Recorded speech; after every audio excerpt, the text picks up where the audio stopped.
All right, so let's copy this letter and let's read over it and check, make sure everything is good. So now what you want to do is go over to a Google Doc and craft this letter, okay? Now, you can look at it, but of course, you're gonna have, you're gonna put your first name, last name, your address, and today's date. So, for example, name, address, date, because, all right, and today's date, all right? And then, as you can see, basically to Experian. And then what we want to do now is I'm writing regarding the above reference account, which you recently verified as accurate after my dispute, right? Your verification is legally deficient, okay? And then it basically says that, and then it has number one, violates this law. Number two, violates this law. Then number three, violates this law. Demand, because your account contains material inaccuracies, your investigations was legally insufficient. I demand we want to demand immediate deletion of this trade line. We don't want no or, like fix it, right? So I just want to make sure everything is correct. Okay, so that's pretty much it. And then you'll download this letter. Of course, you'll have, put your name right here. And then you'll download this letter. You'll save it as a PDF, okay?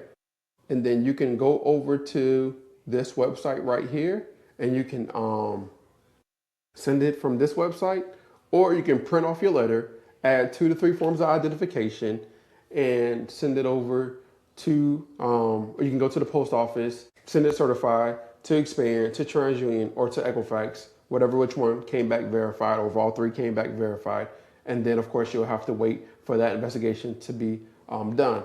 Now, or you can, do it from here, from the comfort of your house, start a job, you'll click on certified letter, and then from there, you'll put, your name, round 2. Also, in the Word document or a Google Doc, you'll put round 2. So like I said before, you have proper documentation.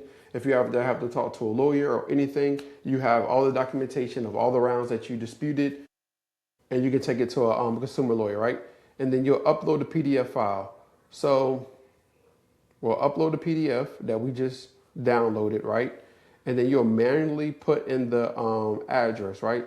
So we'll put right here, Experian, for example, P.O. Box, Allen, Texas, 75013. Oops. Okay. And then from there, you'll click on this button right here and it'll put everything in the required documents. You'll click save. And then from there, you'll scroll down, right? We're doing this certified. You have to put a return address.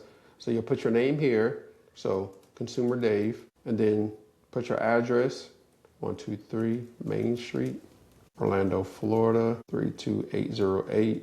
And then United States, save changes, right? And then from there, you'll click on process this job. Got y'all, all right? And as it, imports everything, I'm gonna show you what to do next.